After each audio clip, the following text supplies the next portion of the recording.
Bon les amis, je viens de terminer la deuxième semaine de challenge de sèche extrême en 45 jours avec Christophe Bonnefond. Je vais donc vous donner du contexte, vous expliquer comment je me sens après 2 semaines et également vous parler de la notion d'adaptation d'un mode de vie spécifique, quel qu'il soit à sa vie sociale, parce que c'est un enjeu pour beaucoup de monde et qu'on me pose la question pratiquement quotidiennement sur les réseaux sociaux et plus spécifiquement sur Instagram. Je vais également reprendre 2-3 points que j'avais évoqués dans la vidéo de la première journée et dans la vidéo de la première semaine, que malheureusement je ne pourrais pas importer sur YouTube pour des raisons de bugs de son que nous avons réglé maintenant, mais par respect pour vos oreilles, je vais donner ce contenu dans cette vidéo, ce qui fait qu'elle sera un petit peu plus complète, mais l'essentiel, c'est que le message passe. Pour les personnes qui tombent pour la première fois sur la chaîne, moi c'est Dampierre, et ici on parle de tous les sujets qui nous touchent unanimement au quotidien. On parle de la base, des fondations.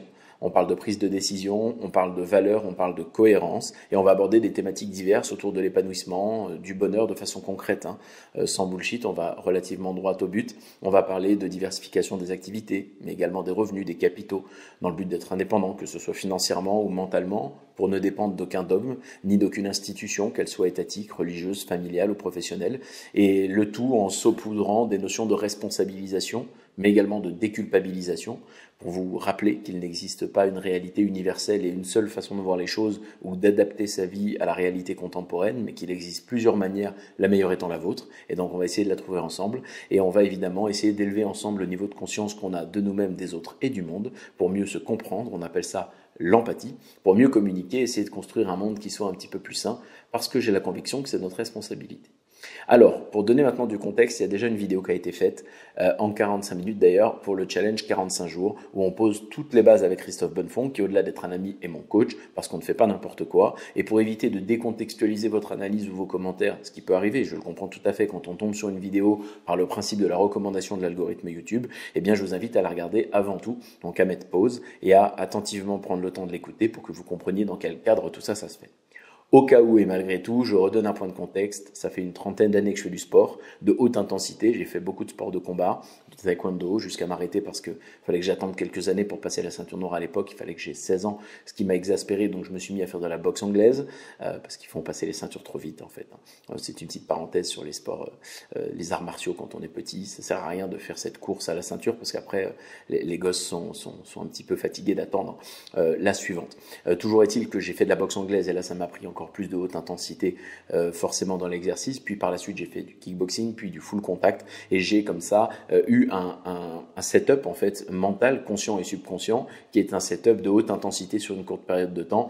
J'ai d'ailleurs souvent parlé à ce sujet-là, j'ai eu l'occasion d'animer pas mal de conférences sur ce thème-là parce que ça me tient à cœur, le fait d'expliquer aux gens comment dans certains cadres mentaux et en fonction de comment vous êtes structuré, nous ne sommes pas toutes et tous pareils, c'est extrêmement puissant de mettre un vrai coup de décollage comme le ferait le pilote d'un avion sur une piste et notamment de mettre 100% d'intensité sur une très courte distance ou sur une très courte période de temps pour pouvoir aboutir à des résultats tonitruants et ou à de nouvelles habitudes d'ailleurs puisqu'il est dit qu'en quelques semaines, 21 jours pour les puristes, mais en vérité il y a plein d'études qui sont faites là-dessus, il n'y a pas de réalité encore figée dans le marbre, une habitude mais quoi qu'il en soit plusieurs semaines voire parfois plusieurs mois à se créer pour les plus complexes d'entre elles peut-être plusieurs années, mais le fait d'intensifier au début, pour ma part en tout cas, facilite le fait de créer de nouvelles habitudes et de repartir sur une structure différente qui est celle que je veux pour moi-même, ma vie personnelle et quel que soit le sujet. Donc, dans un deuxième temps, je me suis attaché les conseils des meilleurs. Je travaille avec Christophe Bonnefond qui a été l'un des meilleurs préparateurs physique et en fitness et en musculation en France. C'est un ami, mais j'ai également découvert avec lui la musculation il y a 4 ans. Je me suis entraîné 6 jours sur 7 avec lui pendant 3-4 mois et donc ça a été ma manière de découvrir ce sport, ce qui est franchement une chance parce qu'étant en plus ostéopathe, j'ai une connaissance de la biomécanique qui est importante. Donc lui étant un expert de la science de l'entraînement et de la nutrition, on a croisé tout ça et on s'est régalé ces 4 dernières années jusqu'à aujourd'hui où je décide de faire ce challenge pour plusieurs raisons. La première, c'est parce que j'avais décidé pendant 6 mois de faire une sèche pour perdre la masse graisseuse et également un peu de masse musculaire parce qu'on en perdra toujours, un peu d'eau aussi, de sorte à faire de la gymnastique et de le pratiquer en étant dans une posture un petit peu plus saine pour mes articulations. Je m'explique, je me suis lancé un challenge il y a 1 an et demi de faire de la gym parce qu'il y a 11 ans maintenant, j'ai vu un ami, Maxime, faire une vrille devant moi. Donc c'est un mouvement de breakdance complexe et juste après du air flare pour ceux qui savent ce que c'est. Et je lui ai dit un jour je ferai ça. Alors il a rigolé bien sûr, mais bon, maintenant il me connaît. Maxime, je te salue si tu regardes la vidéo. Il sait ô combien quand je dis quelque chose, je le fais. Et donc 10 ans après, eh bien j'ai commencé comme il me l'avait conseillé par les bases et qu'il fallait maîtriser le sol et donc la gymnastique. Que ce soit le handstand, les saltos, bref, le fait d'avoir la tête à l'envers, que ça tourne, d'avoir de la stabilité, de la souplesse, mais également de la force. Et donc ça fait 1 an et demi que je fais ça. Je me régale, mais il y a un seul problème, c'est qu'entre-temps, moi j'avais pris 20 kilos de masse musculaire et graisseuse, les deux. Donc je fais 1m70 pour 90 kilos. Et évidemment, c'est un petit peu lourd quand on fait des saltos pour les genoux, pour les chevilles ou quand on fait des handstands pour les poignets. Donc j'ai pris la décision de l'été 2021 jusqu'à l'hiver 2021, 31 décembre. L'objectif c'est de faire 15 kilos de moins, donc 75 kilos. C'est pas du tout complexe à faire en 6 mois, surtout quand on a l'habitude, comme je l'ai, de pratiquer les ajustements de diète et d'entraînement. Mais pour le coup, quand j'en ai parlé à Christophe, je lui ai dit, écoute, je me connais, il me faut quelqu'un à qui rendre des comptes, donc dis-moi qui je peux solliciter selon toi, parce que je connais bien le monde des coachs à droite à gauche. Malheureusement, je ne trouve pas grand monde qui m'attire pour que je puisse, moi, avoir envie de rendre des comptes. Alors, cette notion de compte-rendu est importante. J'estime d'ailleurs que le compte-rendu, c'est l'une des clés de la performance individuelle. Avoir envie de rendre des comptes et le faire concrètement, que ce soit à quelqu'un que l'on estime ou à une communauté comme je le fais là, c'est l'une des manières les plus formidables de tenir la parole que l'on a donnée, surtout quand dans ses valeurs souches, et c'est mon cas, la notion de parole donnée est importante, la notion d'honnêteté est fondamentale, eh bien je ne veux pas ne pas tenir parole quand je dis quelque chose, donc le fait de rendre des comptes, ça marche bien. Et quand je lui ai dit ça, il m'a dit, écoute, te casse pas la tête, on le fait tous les deux comme à l'ancienne, alors que normalement il ne fait plus de coaching individuel pour préparer physiquement qui que ce soit. Alors moi je suis dans un cadre d'amateurisme le plus total, mais il a lui préparé des champions, des gens qui font du fitness et des compétitions. C'est pas du tout mon monde et ça n'est pas mon intention. Actuellement, je pense que ce ne le sera jamais. J'ai bien dit je pense parce que dans la vie, encore une fois, on dit quelque chose et 3 ans après, on pense autrement. Mais pour l'instant, voilà comment je vois les choses. Et il a malgré tout accepté. Il m'a dit par contre, on fait un petit challenge de 45 jours. On met un coup de collier comme tu sais le faire parce que je sais, donc Pierre, que ça marche chez toi. Et donc, il m'a motivé à faire ça. Donc, on est parti sur quoi? Sur un challenge de haute intensité sportive et nutritionnelle, de sèche extrême, dans lequel, évidemment, ça a été un peu plus drastique que nous l'aurions fait en partant sur un programme de 6 mois. Donc, maintenant que vous avez du contexte là-dessus, je suis encadré, pas par n'importe qui, on fait les choses bien, et c'est un challenge de performance individuelle qui a pour but également d'honorer les raisons profondes qui me permettent d'être quelqu'un d'heureux, quelqu'un d'épanoui profondément dans toutes les cases. Je vais justement vous parler de ça pour donner le contexte un peu plus profondément, puisque dans la vidéo avec Chris, je n'en ai pas parlé. J'en ai parlé dans la vidéo Qui suis-je qui présente cette chaîne. Moi, je suis heureux quand il se passe 3 choses. Je suis heureux lorsque je peux être en bonne santé mentale et physique, lorsque je peux apprendre continuellement et lorsque je peux contribuer. Ça, c'est les 3 éléments qui font que je suis un type heureux. Donc, c'est assez clair pour moi, c'est limpide comme de l'eau de roche. Vous aurez des réponses différentes à ce qui fait que vous êtes heureux. Peut-être qu'il y a d'autres composantes qui sont plus importantes que vous avez besoin d'avoir dans l'équation, mais moi, ce sont celles-ci. Je parle bien de composantes profondes, fondamentales, et ces 3 éléments doivent être là. Pourquoi ce challenge alors? Simplement parce que premièrement, je vais être en meilleure santé mentale et physique, je vais avoir augmenté ma souplesse, ma force également, parce que paradoxalement, on est un peu plus, moi j'ai un rapport de force qui augmente lorsque j'ai la masse graisseuse qui baisse, c'est comme ça. C'est pas le cas de tout le monde, mais moi personnellement, je fais plus de choses, je suis plus agile, je peux me soulever plus facilement, donc au final, j'ai plus de force. Je suis également plus en santé mentale parce que j'ai encore fait un challenge qui m'a prouvé le contrôle que j'avais sur mon esprit, et ça c'est extrêmement agréable pour se rappeler qui c'est le patron tout simplement, et être le patron de son propre corps et rappeler qu'on a la maîtrise sur son cerveau et sur son corps, c'est quelque chose de très puissant. Et je vais être en meilleure santé physiologique puisque je vais quand même perdre une masse qui est en trop, on va pas se leurrer, même s'il y a beaucoup de masse musculaire en plus, j'en ai conscience, il y a aussi beaucoup de masse graisseuse, et même s'il n'y a rien de grave, mon corps préfère en santé en avoir quand même un petit peu moins. Donc je vais être en meilleure santé. Le deuxième point, c'est que je vais apprendre continuellement, et c'est déjà le cas. Vous savez les amis, je dis toujours qu'on apprend perpétuellement. Moi je suis un étudiant perpétuel, et au contact de Chris, notamment sur la science de l'entraînement, je suis en train d'apprendre des choses incroyables. L'autre jour, on a fait un entraînement tous les deux. Il m'a appris des choses sur les postures d'optimisation des faisceaux musculaires, etc., pour les recruter le mieux possible et ne pas avoir de mouvements parasites ou de muscles qui viennent parasiter le mouvement. Ça a été incroyable pour moi comme expérience. J'en apprends tous les jours, en fait. Donc, je me régale parce que j'apprends. J'apprends également sur moi. Je me découvre encore plus. J'apprends à quel moment je peux manger telle ou telle chose, faire tel ou tel ajustement sur mes compléments, par exemple. On en parlera la semaine prochaine, ça sera le sujet de la semaine 3.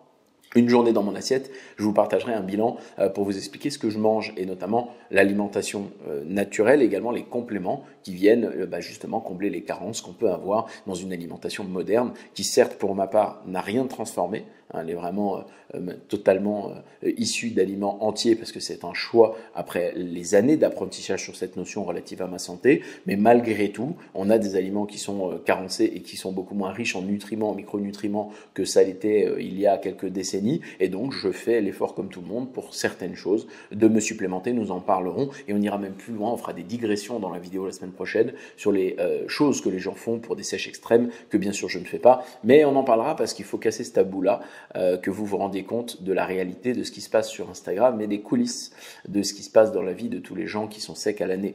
C'est pas le propos d'aujourd'hui, mais comme ça vous savez que nous en parlerons, nous allons évoquer cette thématique-là de la diète et de l'alimentation. Voilà, donc aujourd'hui, évidemment, j'apprends, je grandis, je fais plein d'ajustements. Et le troisième point, c'est que je contribue. Bah oui, vous faites quoi là? Vous êtes en train d'écouter une vidéo, vous le voyez au quotidien sur Instagram, et je vous remercie d'ailleurs de vos messages de soutien et également les marques d'attention que vous me donnez. J'ai beaucoup de messages qui me disent, voilà, merci Dompé, ça me motive, etc.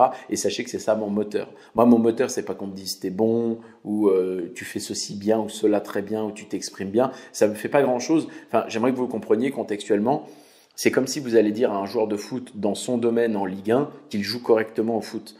Faut comprendre que ça n'a rien d'arrogant de sa part de dire oui, merci, mais c'est pas censé faire quelque chose. Puis si ça fait quelque chose, c'est qu'il a un problème de confiance en lui. Pour moi, c'est important d'avoir confiance en soi et conscience de soi. Par contre, moi, ce qui me stimule, et je pense que c'est le cas de beaucoup de joueurs de foot, c'est le fait qu'il y ait un impact. C'est de voir qu'il y a un public qui est transcendé parce que ces personnes voient cette performance-là, que ces personnes font des milliers de kilomètres pour les suivre, qu'ils ont un partage, vraiment ils sont des fans en famille par exemple, un partage familial de ça, et que ça leur apporte énormément. Bien, c'est la même chose pour moi. Quand on me dit que ce que j'ai fait a contribué au fait que quelqu'un soit dans une situation de mieux-être, alors dans ce cas-là, j'ai l'impression de contribuer et que ça serve à quelque chose. C'est ma dopamine à moi. Donc évidemment, quand vous me partagez le fait que ce challenge vous inspire, que ça vous stimule, que vous vous dites, allez putain, je faisais pas grand-chose, il m'a donné envie, je me bouge les fesses. Ça, c'est mon combat à moi et notamment c'est ma victoire, c'est ça ma récompense. Donc, il y a les 3 éléments constitutifs de mon état profond de bonheur que j'ai nommé il y a déjà quelques années, c'est-à-dire d'être en santé, d'apprendre perpétuellement et de contribuer. Ces 3 éléments sont inclus dans ce challenge, c'est pour ça que je le fais. Encore une fois, je ponctuerai toujours sur cette chaîne le fait que vous aurez peut-être une autre approche de votre santé personnelle, une autre approche de cette notion de challenge. Le but, ce n'est pas qu'on soit toutes et tous les mêmes. Le but, c'est qu'on accepte le fait que individuellement, une personne soit assez consciente d'elle-même pour appuyer sur tous les petits boutons, tous les petits triggers qui permettent de faire bouger les choses sur son corps ou sur son esprit ou ses habitudes de vie, et donc que cette personne vous montre l'exemple de sorte à vous inspirer à faire pareil pour vous avec vos propres réponses, pas avec les miennes. Eh bien, c'est ce que j'essaie de faire ici. Donc maintenant qu'on a redonné du contexte, on va faire le bilan au bout de 2 semaines. Alors, je vais revenir sur les premières journées parce que je ne pourrais pas partager le contenu. Alors, je l'avais expliqué, la première journée, ça allait forcément bien. Et comme je disais, si ça va pas le premier jour, ça va quand? Je veux dire, la veille, j'étais au resto, je mangeais des sushis. J'avais passé 3 semaines à reprendre. J'ai pris 4 kilos d'ailleurs en un mois. J'avais vraiment passé un mois où j'ai dit, écoute, tu vas ouvrir les vannes de la vie sociale. J'étais au resto le midi, j'étais au resto le soir. J'ai fait plein de choses pour vraiment faire ce que j'avais à faire socialement. Je mangeais, je buvais sans problème. Enfin bref, je passais des très bons moments. Évidemment, mon corps m'a dit, attends, on va capter un peu de graisse, mais surtout faire beaucoup de rétention d'eau. Alors, il ne faut pas oublier que dans ces cas-là, quand tu faisais autant de masse globale que moi, tu as beaucoup de flotte dans le corps. Il ne faut pas l'oublier, notamment parce que c'est aussi ma physiologie. Donc, j'ai eu une variation peut-être de 2,5 kg sur les 4 de masse hydrique et qui n'est pas forcément de la masse graisseuse ou musculaire. Toujours est-il que la première journée du challenge, j'avais tout ça dans le sang. Donc forcément, ça se passait bien. Je veux dire, le premier jour, j'étais motivé, j'avais la motivation mentale, les encouragements de tout le monde, et en plus, j'avais encore énormément de glucides, de lipides et de protéines dans le sang de la veille. Il ne faut pas oublier que la digestion, c'est un processus assez long. Donc voilà, la première journée, ça se passait très bien.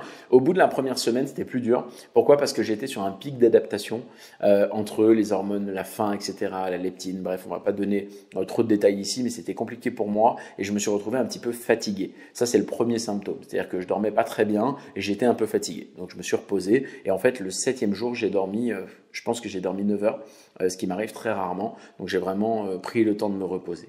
Le deuxième symptôme, c'est l'irritabilité. Moi, il est souvent lié, quand je commence à faire une sèche et que je suis vraiment un peu hard, il est très lié et très souvent lié à le fait de diminuer les calories. Ce que ça fait chez moi, c'est que ça me rend irritable. Alors attention, tout est modéré. Il y a des gens qui vont écouter ça et qui vont se dire, oui, on le connaît au quotidien, ça va, il est quand même vachement dans le contrôle. Oui, c'est vrai, mais par rapport à comment moi je sais que je suis globalement, j'ai un contrôle à 98%, mais les 2% me dérangent. Alors, monsieur, madame, tout le monde me dirait, mais Dompé, on rêverait contrôler nos émotions comme toi. Je le sais, parce que vous savez que c'est ce dans quoi j'excelle. Mais par contre, parce que j'ai travaillé pendant des années, j'excelle maintenant, mais avant, c'était pas le cas. La réalité, c'est que malgré tout, voilà, quand je suis en diète, quand je fais attention, quand je suis en sèche, je suis plus irritable. Je vais m'agacer plus facilement. Je me vois faire, donc je vais souvent me reculer, m'isoler pour ne pas faire subir à quelqu'un autour de moi. Je vais respirer et prendre un verre d'eau, prendre 2 minutes et après ça va. Mais il y a quand même ce temps où je dois faire le travail conscient, alors que dans ma vie quotidienne en principe, il n'y a aucun problème. Vous voyez là par exemple, je sais pas moi, il se passe quelque chose, il y a quelqu'un qui vient me rendre visite ici, qui ouvre brutalement la porte et ça coupe la vidéo. Vous savez ô combien j'ai à cœur de les faire en une traite, sans les monter, et j'ai besoin de vous parler pour qu'on soit ensemble et qu'on se comprenne dans un contexte sain, dans lequel il n'y a pas de montage toutes les 2 secondes, dans lequel il n'y a pas de fioriture. Si quelqu'un ouvre la porte maintenant, oui, il va me falloir au moins 5 minutes pour que ça m'agace pas, parce que je mets du cœur dans ce que je fais. Et je pense que c'est un des traits de personnalité des gens qui mettent du cœur dans ce qu'ils font. C'est pas pour rien d'ailleurs que vous voyez beaucoup d'artistes connus dans le monde qui sont complètement borderline et qui eux pour le coup ne se maîtrisent pas du tout. Donc attention, je vous le confie, c'est 2-3%, mais par contre c'est important d'en parler. L'irritabilité, moi c'est un trait qui me touche lorsque je mange peu. Je suis passé de 4000 calories à 1004 du jour au lendemain, il faut savoir quand même. Donc c'est très très très hard, c'est très difficile. Il faut le subir, il faut l'accepter, mais pour le coup, ça va, je le gère bien. La deuxième semaine a été géniale parce qu'une semaine d'adaptation dans laquelle d'ailleurs j'ai un peu moins mangé que j'aurais dû. Donc là, je vais me peser quand je rentrerai sur le continent. Là, je suis en Corse, je suis chez moi en Corse. Je pense, la dernière fois que je me suis pesé, je faisais 65,9. Donc là, je pense que je ferai peut-être 65,2. À mon avis, j'arriverai aux 5 kilos. Je vais être pas loin de 4,5 ou 5 kilos de moins par rapport au démarrage, donc après 2 semaines. Donc c'est plutôt intense. Je pense que d'être un plateau pendant 2 semaines où je vais peut-être perdre 500 grammes par semaine ou 700, mais pas bien plus, c'est souvent ce qui se passe. Et après un deuxième pic, en tout cas c'est ce qui fonctionne moi et à chaque fois mon corps réagit comme ça. Mais peut-être que ça a changé, peut-être que je vais perdre en continu, peut-être qu'on va devoir ajuster, je ne sais pas. Je pense que Christophe fera ça tranquillement et bien mieux que moi.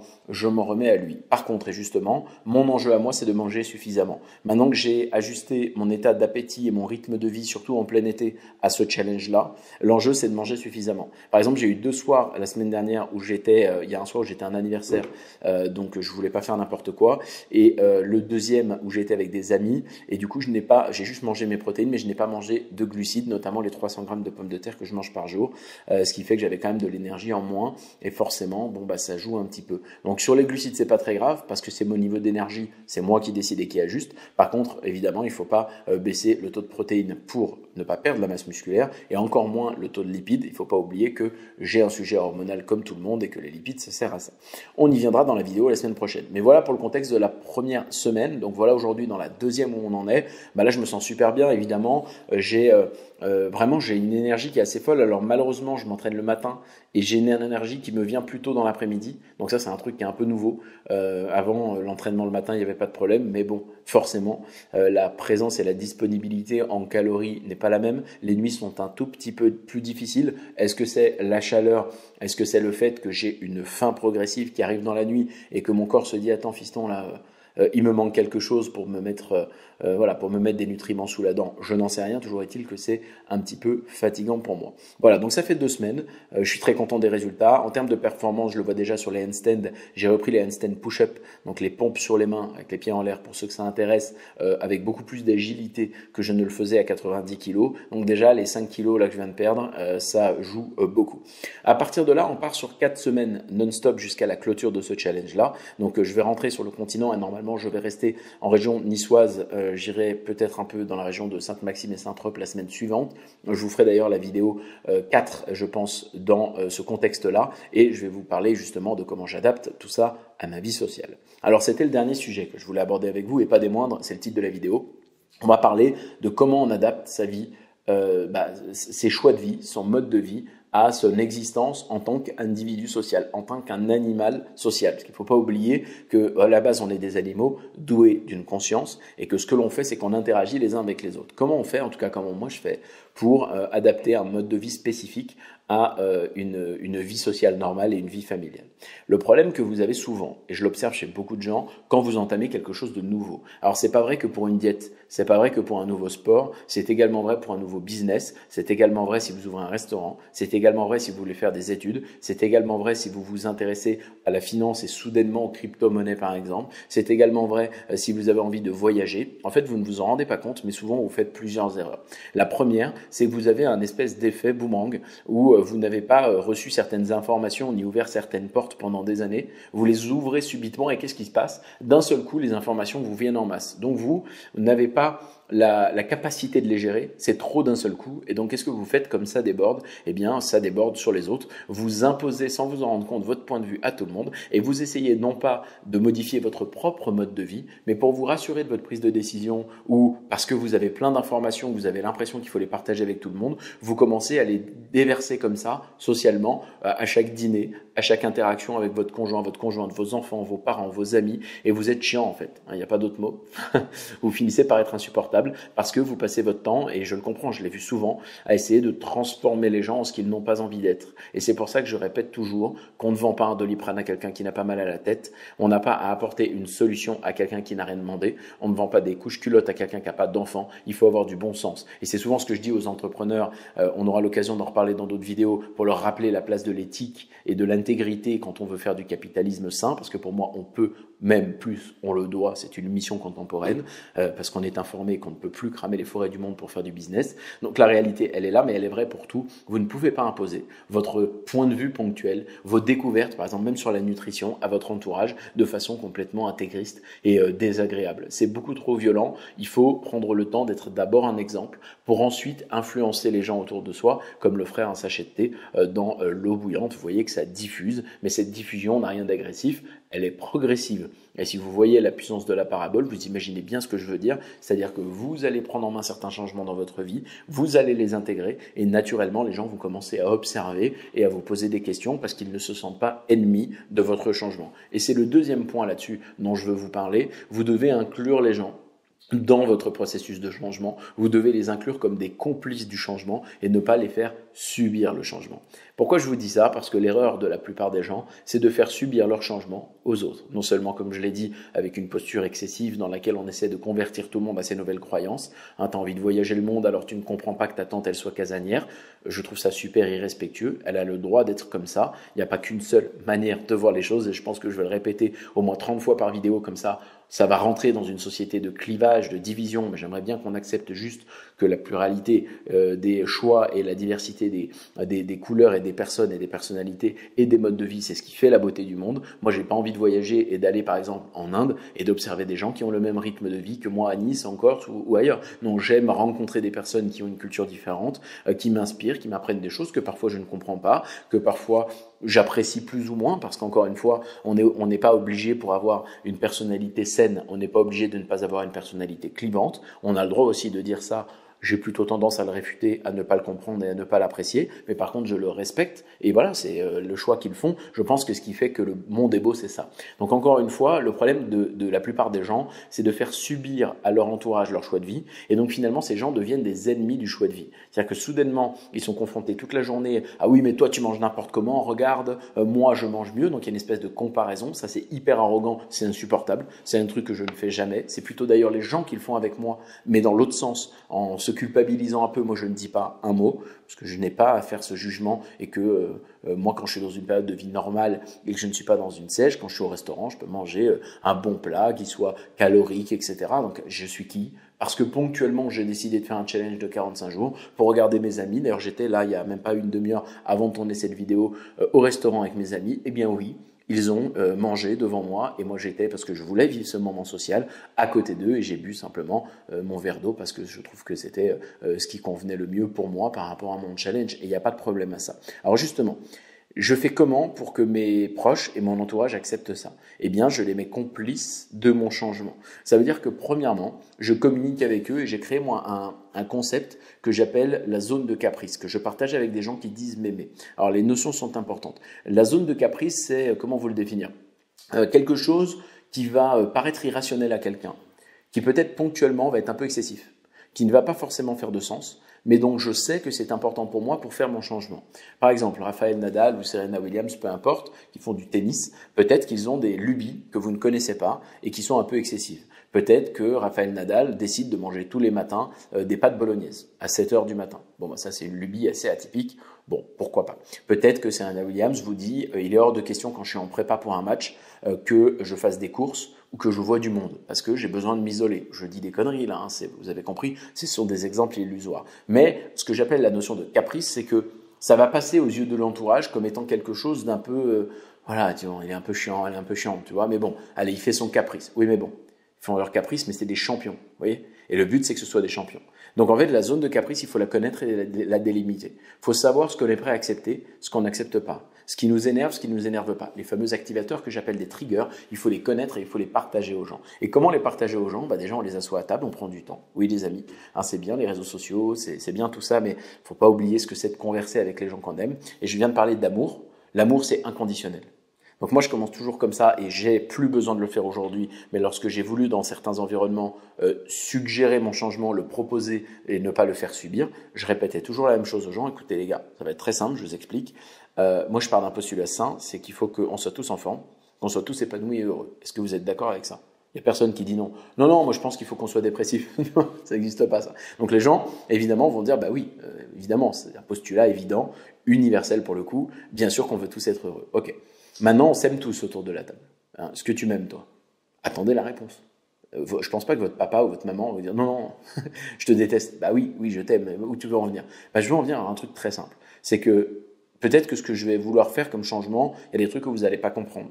Peut-être qu'en effet, ça va vous coûter un peu émotionnellement parce que parfois, je vais avoir un décalage. Je vais manger à des heures un peu spécifiques, des choses différentes. Je vais sembler être un petit peu à côté de la vie sociale, même si je vais essayer d'être présent le maximum. Je vais peut-être pas être présent à un anniversaire, ce genre de choses-là, et vous allez peut-être un petit peu le subir. Mais ça, c'est une posture que je comprends et que je respecte. Je voudrais pas que vous viviez mal mon changement parce que c'est le mien, mais j'ai besoin que vous me souteniez si vous m'aimez. C'est ok de dire que c'est pas pour les autres, mais c'est impardonnable de dire que c'est pas ok si tu m'aimes. Tu dois me soutenir en fait. C'est juste indiscutable. Qu'est-ce que tu en penses? Et je sais que ça paraît original de s'adresser comme ça à ses proches, mais vous allez observer en règle générale que les personnes qui sont autour de soi ont tendance à avoir de l'empathie et à comprendre. Et en fait, vous allez les rendre complices du changement en leur disant « Écoute, j'ai besoin de ton soutien. J'ai besoin d'un coup de pouce. » Moi, par exemple, il y a un sujet tout simple. J'ai plusieurs lieux de vie, moi, d'ailleurs dans le monde, pour le coup, parce que je voyage beaucoup. J'habite essentiellement entre Nice, Dubaï, mais également ici chez moi en Corse. Donc, je voyage pas mal entre ces trois endroits pour l'instant. Et à partir de la moitié de l'année 2022, ça sera pas mal aussi avec l'Amérique du Nord, qui sera un quatrième lieu de vie récurrent. Donc, ça va être pas mal de mouvements. Mais lorsque je suis notamment à Nice, moi, j'ai un immeuble familial et je fais à manger. En fait, ça a toujours été comme ça, un peu à tout le monde. Voilà, c'est des habitudes de vie qu'on a. Et là, pour le challenge, comme j'ai beaucoup à faire en ce moment, notamment professionnellement, eh bien, j'ai confié, parce que je l'ai remarqué que le soir, étant donné que je termine une journée intense, j'ai pas la disponibilité mentale et le temps, souvent, de faire à manger et de préparer mes légumes verts. Alors, allez savoir pourquoi. Ça peut paraître bête, mais en fait, c'est un truc qui est peut-être un peu long, peut-être qui m'agace. En fait, comme j'en ai pas vraiment envie, parce que j'ai plus envie de glucides, peut-être que je mets une résistance. En fait, j'en sais rien. Zone de caprice. Quelque chose qui ne fait pas de sens globalement, mais qui en fait ponctuellement parce que je définis que c'est comme ça. Eh bien, je partage ça avec les gens qui sont autour de moi. Notamment, j'ai la chance d'avoir ma maman et ma sœur qui sont 2 étages au-dessus de mon appartement. Et du coup, on se met d'accord et je leur dis, écoutez les filles, quand je suis à Nice en tout cas, et pendant des challenges comme cela, est-ce que ça vous dérange pas de me préparer des légumes verts? Et je fais tout le reste comme c'est l'habitude. Mais en fait, sinon, je vais pas les manger. Et du coup, je vais avoir une satiété qui est moindre. Et moi, j'ai besoin justement d'être en situation de satiété, de ne pas avoir faim toutes les 2 secondes, parce que la faim est l'ennemi d'un challenge de sèche extrême comme celui-ci. Vous voyez, ça peut paraître tout bête. Je vous donne un exemple personnel qui fait pas de sens globalement, mais il en fait pour moi, il en fait dans le contexte et je le communique. Mais qu'est-ce qui se passe en faisant ça? C'est que les personnes autour de moi deviennent complices du challenge. Elles ont envie que je réussisse. Elles ont envie que je perde cette masse, qu'elle soit graisseuse ou flotte ou musculaire d'ailleurs, que je puisse m'affiner pour la gymnastique. Parce qu'elles savent que ça compte pour moi. C'est quoi la toile de fond? L'amour inconditionnel, nous y reviendrons dans d'autres vidéos. Ici, c'est trop long si je digresse là-dessus. Et le deuxième point, c'est le fait qu'elles ont envie que je sois une personne heureuse, tout comme moi, j'ai envie qu'elles le soient aussi. Et comme j'ai conversé dès le départ sur ces thématiques et que j'ai dit, OK, toi, tu as peut-être des points que moi je comprends pas, mais qui sont importants pour que tu sois heureux ou que tu sois heureuse, je vais les soutenir, dis-moi ce que je peux faire. C'est évidemment un échange bilatéral, ça n'est pas je suis une star et c'est unilatéral. Mais par contre, cette zone de caprice, je vous ai parlé des champions l'autre jour, eh bien, vous la définissez en disant aux gens, j'ai envie d'être le champion de ma propre vie, j'ai envie d'avancer vers des objectifs qui font du sens pour moi, j'ai de l'intensité, j'ai envie de mettre du cœur dans ce sujet-là, ça compte, c'est important à mes yeux et je veux performer. Mais j'ai besoin d'un coup de pouce parce que je suis pas un surhomme, parce que je suis pas une superwoman, parce que j'ai en effet des moments de fatigue, je vais avoir des moments de baisse de régime, j'ai besoin de votre soutien. Ça n'existe pas qu'on assoie des gens qui disent nous aimer autour d'une table et qu'ils ne soutiennent pas ce genre de démarche. Et malheureusement, si ça n'est pas le cas, on en vient en effet à dire qu'il y a des gens qui doivent être dans votre cœur mais pas dans votre vie et je vous laisserai faire des ajustements en fonction.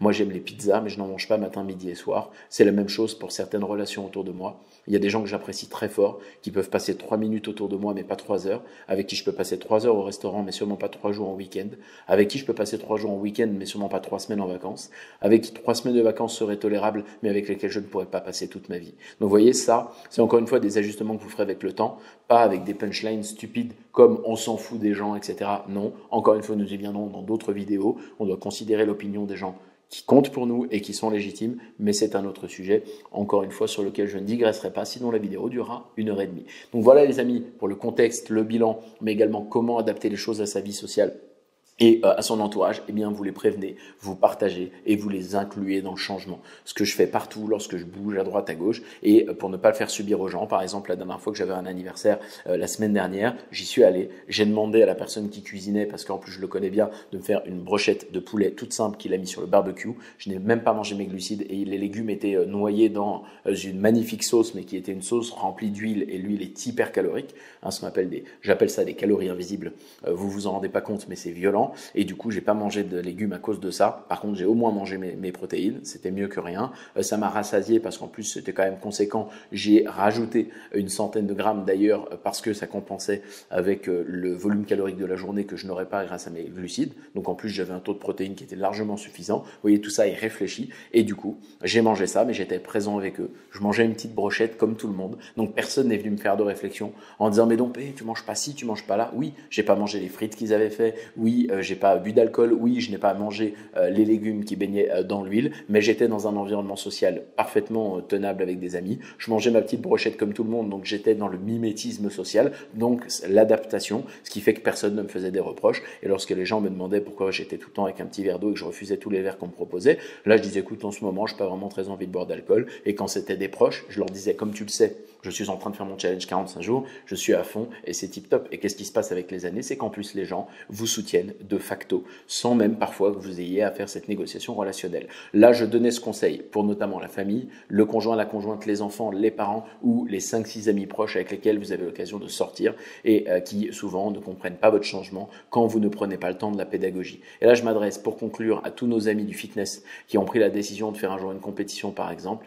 Pensez à donner du contexte à vos amis et aux gens qui comptent. Pensez à prendre le temps de leur donner la pédagogie, de comprendre votre initiative, de comprendre l'intention derrière la forme, de comprendre ce qui vous stimule, pourquoi vous faites ça. Parlez-leur des éléments fondamentaux. Je ne connais pas un individu. Et c'est pas une critique, je le fais pas parce que moi j'ai pas ces problématiques-là par exemple. Je dis pas qu'il faut les avoir pour le faire, mais quand même, je connais pas un individu qui monte sur une scène en fitness, qui à un moment donné dans sa vie n'a pas eu une problématique de confiance en soi. À un moment donné, il y a eu des jeunes qui se sont fait frapper au collège, il y a eu des jeunes qui ont eu des problèmes avec les filles, des gens qui ont fait un surpoids jusqu'à être obèses, etc. ou trop maigres. Mais souvent, il y a un problème de confiance en soi quelque part ou de reflet entre le miroir et son image personnelle. Ça n'a rien de mal, c'est un élément stimulateur. Mais au lieu de le faire subir à tous vos amis et votre entourage, et de partir sur une prépa qui dure 3 ans parce que vous voulez monter sur une scène de Mister Olympia par exemple, ça durera plutôt 10 ans dans ce cas-là, mais on s'est compris, il y a aussi des catégories comme Men's Physique ou les bikinis qui sont plus atteignables rapidement, 3 à 5 ans peut-être. Eh bien avant de faire ça tête baissée, posez-vous avec vos amis, les gens qui comptent, et je vous en prie, partagez avec eux les raisons fondamentales qui vous motivent, qui vous poussent et qui vous font agir dans le sens de ces changements que vous allez entreprendre pour être une personne épanouie et heureuse. Je vous remercie encore une fois de votre attention et de votre temps, comme à chaque fois, et je vais vous donner rendez-vous dans les vidéos qui seront entre-temps intercalées, mais également la semaine prochaine, dans une journée, dans mon assiette. On va parler de nutrition. Je sais que c'est très attendu, donc ça arrive très vite. Salut les amis!